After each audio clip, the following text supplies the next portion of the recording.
If you, in any way, shape, or form, like Super Mario 64, you need to play B3313.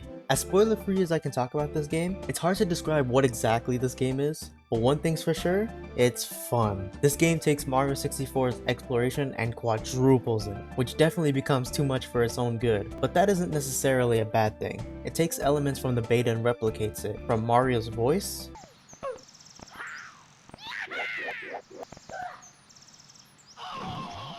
to old enemies and textures and other areas that weren't in the original game, as well as completely new levels that make it so easy to overwhelm you, but doesn't make you want to stop at the same time. There is also inspiration from other ROM hacks too, which make for an even more enjoyable experience. It feels like everything the Super Mario 64 game and community has offered all in one game, from the horror, to the mystery, to the secrets, all the way to the level design and creativity that the original gave to us. You could quite literally describe this game as an iceberg, where the more you fuck around, the more you're going to find out.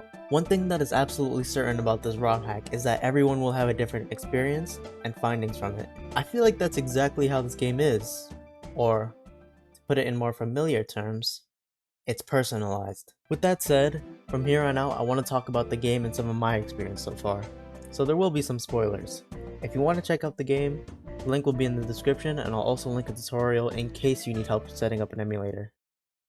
As I stated earlier, this game takes elements from the beta and replicates it. When the source code for Super Mario 64 was found in July of 2020, 24 years and 1 month after its original release, Luigi was found in the game's files, as well as tons of beta assets for the game. B3313 uses these assets starting with Luigi, and implementing other assets like tiles or this unused flower that was never in the final game. It really makes you feel like you're playing a previous version of Mario 64. This is also greatly felt when you're playing as Mario, with even his beta voice being used for all of his actions, especially the title screen, which I'm pretty sure is an addition unique to B3313.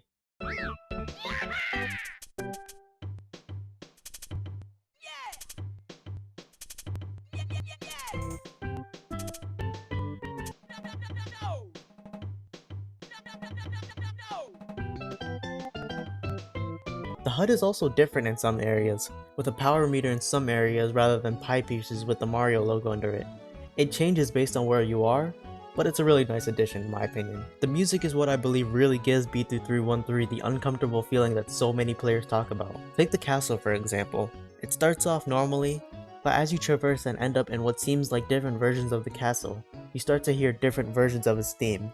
Take a listen.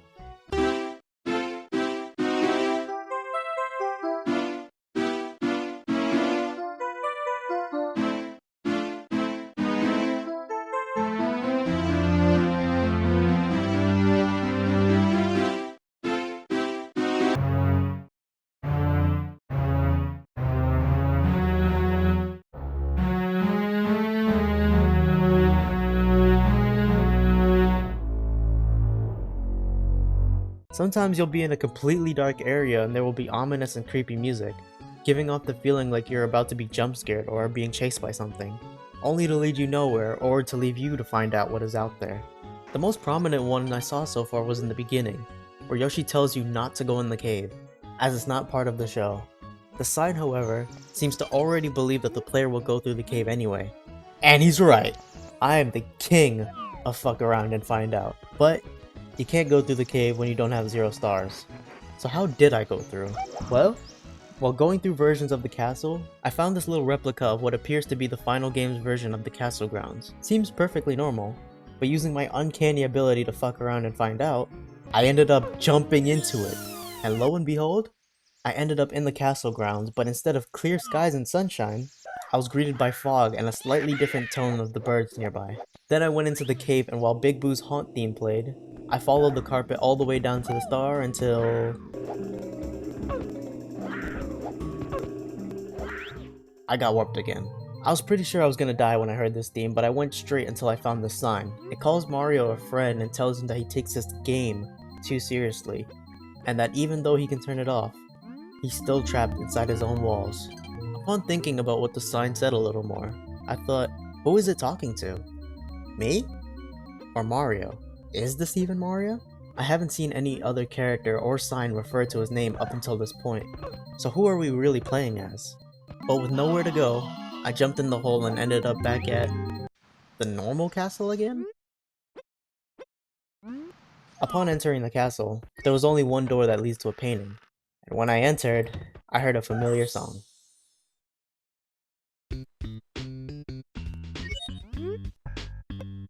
Remember when I said this game references other ROM hacks? How about Super Mario 64.z64 with a black sky and ominous song? I'll say I was prepared for what was about to happen, but like everything else about B3313, I really was not. I noticed that there were no enemies, so I headed straight for the top of the tower, and upon grabbing the star, well, isn't that familiar? With the timer counting up, I was 100% certain I had to get up the tower as fast as I could, but I choked under the pressure and I couldn't do a side flip into the wall jump in time to get the star, and then it happened.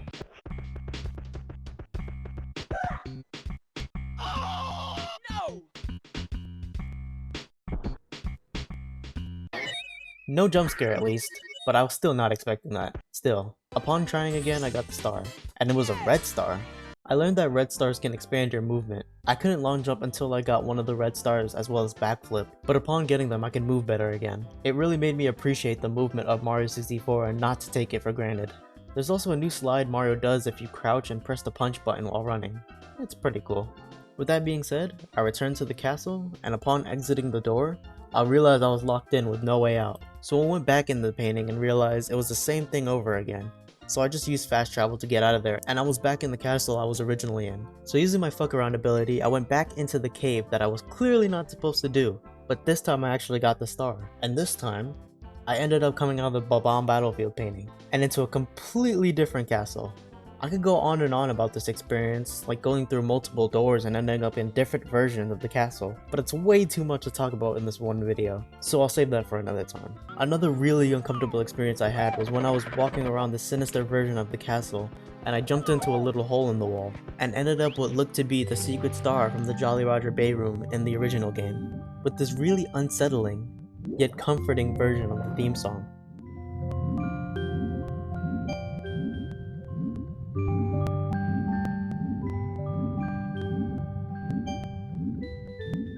The music may be just that, but the area is somewhat deceiving, carrying this red fog-like appearance through the level. I was expecting another trap, but then I got the star pretty much straightforward as most other stars. Again, this game is throwing me for loops. Whenever I think I'm about to be spooked, I'm not. But when I am expecting to be spooked, well, I still am, but not in the sense of a jump scare. Like I was in another level and I saw what appeared to be a dead eel at the bottom of the water, thinking I would get jump scared if I swam into it, but nope. I just went through it. I sure hoped I wouldn't be surrounded by eels at any point. Hey, is that a free star at the end of this dark hallway? Mine.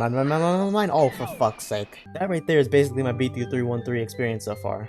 I would love to talk about it more if you guys enjoyed. So like and subscribe to let me know, and if this video gets 20 likes, I'll make another video on it. Hope you guys have a good one, and I'll see you next time. Peace.